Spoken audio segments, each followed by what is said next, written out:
J'ai plein d'affaires qui m'ont marqué, mais j'en ai peut-être une qui m'a le plus marqué. C'est une histoire c'est une tentative d'assassinat où j'ai défendu la victime.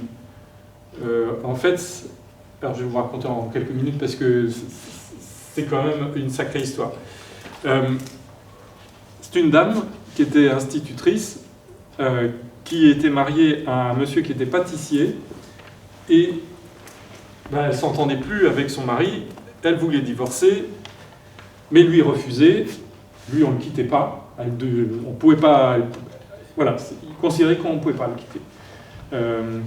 Donc elle est venue me voir, il fallait entreprendre une procédure de divorce, mais c'était pas la loi d'aujourd'hui, c'était une loi d'avant 2004, donc ça remonte un petit peu cette histoire. Et avant 2004, pour divorcer, il fallait soit l'accord de son conjoint, qu'elle n'avait pas, soit démontrer une faute de son conjoint, il n'y avait pas de faute, soit attendre 6 ans de séparation. Il fallait se séparer, attendre 6 ans, et ensuite on pouvait divorcer. Aujourd'hui, il faut juste 1 an, et on peut se séparer dès maintenant, attendre 1 an, et on peut divorcer. Mais à l'époque, avant 2004, c'était des conceptions assez anciennes, je dirais, un peu de conception de génération. Donc elle ne pouvait pas divorcer. Sauf qu'elle m'avait donné une petite information intéressante, c'est que comme son mari était pâtissier, il faisait beaucoup d'encaissement de monnaie sans le déclarer. Et donc ça fonctionnait bien, je veux dire, là-dessus, il n'y a pas de problème. Mais sur le compte bancaire du couple, en fait, il y avait le salaire de l'épouse qui venait, mais il n'y avait aucune somme d'argent qui venait du mari, puisqu'il gardait tout en espèces. Et donc j'ai saisi le juge des affaires familiales, avec l'accord de la cliente, pour demander une contribution aux charges du mariage, qui est une des obligations du mariage, c'est-à-dire de demander au juge de condamner le mari à aider financièrement la famille à vivre. Donc c'était un peu artificiel, mais c'était le seul moyen que j'avais trouvé. Et donc on est passé devant le juge, lui ne s'est pas fait assister d'un avocat, parce qu'il pensait s'en sortir tout seul, et s'est rendu compte que c'était difficile de dire au juge je fais de l'argent au noir, je ne déclare pas tout, forcément c'est une infraction pénale, parce qu'on vient la raconter devant le juge va la signaler. Donc du coup, il n'a pas pu se défendre correctement, et il a été condamné au paiement d'une contribution aux charges du mariage, donc d'une somme d'argent qu'il devait à son épouse pour aider au financement de la famille. Et là, j'avais une faute. J'avais une faute puisque c'est une des obligations du mariage de contribuer aux charges de la famille. Donc j'ai entrepris, toujours avec l'accord de ma cliente, la procédure de divorce pour faute, ce qui me permettait d'avoir un des 3 cas de la procédure de divorce. Et lui, il n'a pas supporté, et quand il allait à la pâtisserie le matin, c'est ce qu'il racontera plus tard, il écoutait, il préparait sa pâte, ses gâteaux, il écoutait la radio, il y avait à l'époque, d'après ce qu'il avait expliqué, des émissions criminelles qui racontaient le crime parfait, vous savez, ce crime, pas de traces, on ne trouve pas l'auteur, etc. Et petit à petit, il s'est dit, si elle veut me quitter, elle va me quitter, je vais la tuer. Et donc il a, petit à petit, imaginé un scénario pour la tuer, où l'objectif, comme ils étaient séparés, la procédure de divorce avait été entreprise, donc ils étaient effectivement séparés, et elle était restée dans la maison, et son idée c'était de venir en pleine nuit à la maison, la tuer, brûler la maison, et si la maison ne brûlait pas complètement, semer un certain nombre d'indices pour essayer de brouiller les pistes.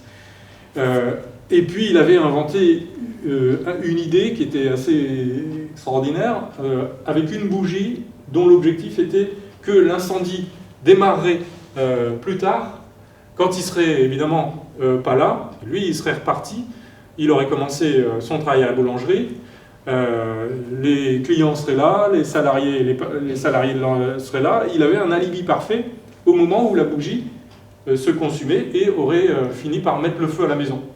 Donc tout était prévu, son scénario il était complètement prévu. Et donc en fait, le jour des faits, c'était une fin une fin du mois d'août, quelques jours avant la rentrée scolaire, il met son plan à exécution. Il met un vieux pull assez épais, au cas où elle se débattrait, pour pas qu'il ait de traces. Il prévoit de mettre un masque, enfin plus exactement un bas, sur la tête, un peu comme dans les films. Il prend un couteau, il prend son petit bidon d'essence, ses petits indices à semer, qui étaient des petites annonces de rencontres pour laisser croire à un crime crapuleux, une mauvaise rencontre qu'elle aurait faite, qu'il aurait semé. Hein. À l'époque, il n'y avait pas Internet, donc c'était des petites annonces qu'il avait découpées dans les journaux de rencontres. Et puis, il arrive comme ça, en pleine nuit, chez son épouse. Il avait gardé une clé, donc il ouvre, il entre, il fait nuit, mais il connaît bien la maison, il va vers l'escalier.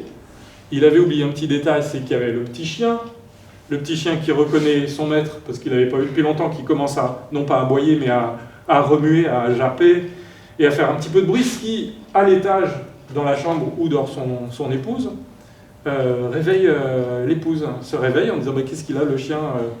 Lui monte quand même les escaliers, ça fait craquer une marche, on se dit il y a quelqu'un dans l'escalier. Il avait donc mis son bas, il avait pris son couteau, et puis il ouvre la porte, mais elle était réveillée, contrairement à ce qu'il pensait, donc elle allume la lumière, elle le voit, il est comme ça, et puis elle reconnaît le pull, parce que le pull c'est elle qui lui avait tricoté. Oh non. Donc elle le reconnaît instantanément. Mais qu'est-ce que tu fais là? Et lui est là avec son couteau, il hésite, il aurait pu arrêter. Non, il saute sur sa femme, ils se battent, elle n'a pas envie de mourir, elle finit par chuter sur le sol, lui, du lit sur le sol, voilà, lui se met sur elle, à quatre pattes, elle était à quatre pattes, et lui est sur son dos, et puis il aurait suffi de donner quelques coups de couteau, c'était pas compliqué. Ben, finalement, c'était effectivement très compliqué. C'est ce que nous expliquera d'ailleurs les psychiatres au moment de la cour d'assises, puisque c'est allé à la cour d'assises, ce dossier. C'est que c'est bien d'imaginer qu'on tue quelqu'un, mais le tuer, le faire vraiment, c'est un cran supplémentaire et c'est beaucoup plus difficile. Donc lui n'a pas réussi à le faire. Par contre, nous expliquait le psychiatre, la solution la plus simple pour lui, c'était qu'elle se tue elle-même. Donc en fait, il a placé le couteau, comme il était au-dessus d'elle, il a placé le couteau avec le manche sur le sol, la lame sur le cou, et puis il appuyait sur son épouse très fort. Il appuyait en se disant, si jamais elle cède, elle va s'empaler sur le couteau, elle va mourir. Ce ne sera pas de ma faute, ce sera plus facile à supporter, nous disait l'expert psychiatre au moment du procès. Sauf que ça ne marche pas comme ça. Quand on est en situation de stress complet, quand on est tout proche de la mort, le corps développe des facultés de résistance qu'on ignore. C'est en tout cas également ce que nous expliquera un médecin expert à la cour d'assises. Et donc, l'épouse a résisté. Non seulement elle a résisté physiquement, mais elle a commencé à parler, à lui dire que, en fait, oui, il ne faut pas qu'il fasse ça. C'est vrai que finalement, c'est peut-être une bêtise, ce divorce, que ça fait un moment qu'elle y pense, et peut-être qu'elle va arrêter la procédure, et peut-être que si lui laisse le temps, ils reprendront la vie commune. Tout le discours que son mari voulait entendre. Donc son mari a commencé à desserrer son étreinte, à se relever, ils se sont assis sur le lit, ils ont discuté une grande partie de la nuit, et puis elle a réussi à le convaincre en lui parlant, ce qui fait que le mari, finalement, a repris ses affaires, est reparti et a même déposé devant la porte de la maison son petit bidon d'essence, son couteau, et puis il est reparti pour travailler à la maison, convaincu qu'elle lui avait dit la vérité et que le couple allait repartir. Sauf que l'épouse, c'était pas tout à fait ce qu'elle voulait véritablement. Faut se mettre à sa place, justement, c'était quand même une situation difficile. Elle a appelé son frère au petit matin en disant « Tu sais pas ce qui m'est arrivé ?» Le frère dit « Gendarmerie, va à la gendarmerie. T'es sûr, appelle ton avocat. » Et là, effectivement, au petit matin, j'arrive au bureau et elle m'appelle, me raconte cette histoire. gendarmerie. On va la conseiller d'aller à la gendarmerie, donc elle va à la gendarmerie. Et effectivement, les gendarmes sont, comme son frère, comme moi, sont stupéfaits par la situation, se rendent à la maison, trouvent les indices, trouvent effectivement, il y aura un album photo dans le dossier, inspectent la maison et finalement vont interpeller le mari qui sera placé en garde à vue, cette privation de liberté dont je vous parlais tout à l'heure, et qui finira par avouer effectivement il n'ira pas, il viendra raconter la vérité, et il sera donc poursuivi pour tentative d'assassinat, c'est-à-dire un meurtre, mais avec préméditation. Donc un scénario complètement fou qui, heureusement, n'est pas passé à exécution. Et alors cette affaire, en fait, soulèvera un point de droit tout à fait intéressant à la cour d'assises.